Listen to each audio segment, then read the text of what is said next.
yesterday. But some of you do well smiling on the outside, but being broken inside. Some of you know how to mask the pain because you've had to. You've trusted people, and maybe they've broken your trust or broken your heart. Maybe it was even church people. Yet I'm not Christian bashing, I'm just saying that I don't know what you've been through, but I can tell you this, that tonight, you're not here by accident.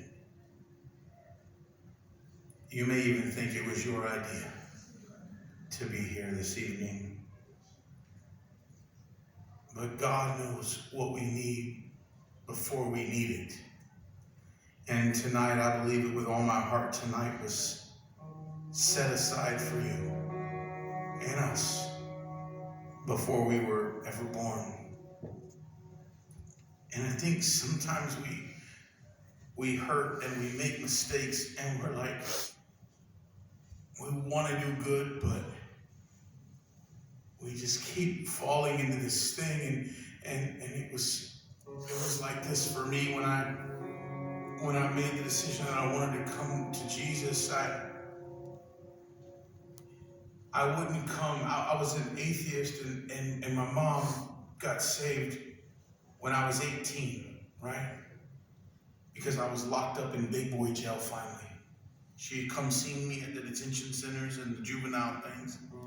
And finally at 18, I'm locked up in big boy jail and I'm facing real time, and she was the only one that came to visit me. But she was hurting so bad that she finally went to church with this lady, and my mom gave her heart to Jesus. And she began to pray for me, but it was hard for me. And I say I was an atheist, I really wasn't. I just didn't know if there was a God or not. It was just cooler to say I was an atheist. But I really didn't know if there was a God or not. And I thought if there was, he sure wouldn't want somebody like me. I imagine there's people today that feel that way. Because you've seen people walk away from you over a Facebook post. People that said they loved you. People you've known for 12 years or longer. You post the wrong thing, people will leave you. People that said, I ain't going nowhere. I can hide from you. For a long time, people didn't know how much I was drinking. They had no idea I was drinking myself to death. I hid it well. I hated myself for it. But I hid it well. And people still left me, not even knowing. Just knowing a fraction of the mistakes I made. Maybe I got an attitude that one day. People walked away.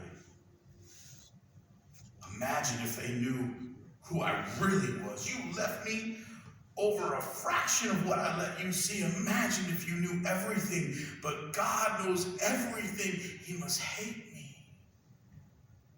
He saw every website. Every time I looked at somebody that wasn't my wife. Every time I was drunk on the floor after preaching. Things I'm so ashamed of. Things I'm scared to tell you right now from the stage. That make my stomach hurt to talk about. Because that's not who I am. It may be what I did. It's not who I am. It's not what I wanted. I was hurting. And I made bad choices. But even people that didn't know that left. How much more would the one who can see everything walk away from me? I made the decision to take my life when I was about 22 years old. And my mom found me. In the back of an ambulance with paramedics working on me. And they saved my life. Well, God saved my life, but He used them to do it. And in the back of an ambulance, I felt the hand of Jesus, and I gave my heart to Him. But I felt like still, even at that point, kept messing up, and I just thought I wasn't really saved. I kept going, I'm not saved, I got saved again. This is my 15th time getting saved. Surely God hates me. Look what I just did. Now I got to get saved again. I was like, new.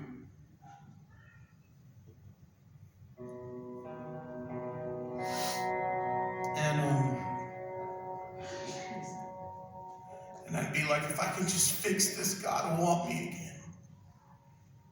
If I can just fix this, He'll want me. If I can just stop this or stop that, if I can just get it together. God, I'm trying and I'm going to get it right, and then you'll want me, and then I can come to you. I won't come to you like this.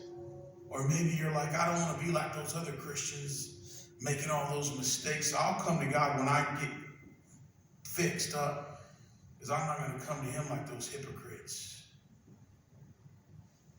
And I had it all wrong, and some of you have it all wrong. You don't get fixed up to come to Jesus. You come to Jesus for healing and restoration, not the other way around. And another thing, God is not up on his throne with this holy whip waiting to beat you. Just can't wait till you make a mistake so he can unleash it on you. Not only are you loved by the Most High God tonight, you are wanted. You're wanted. You're wanted. You're wanted. You're wanted. You're not just loved tonight. You're wanted.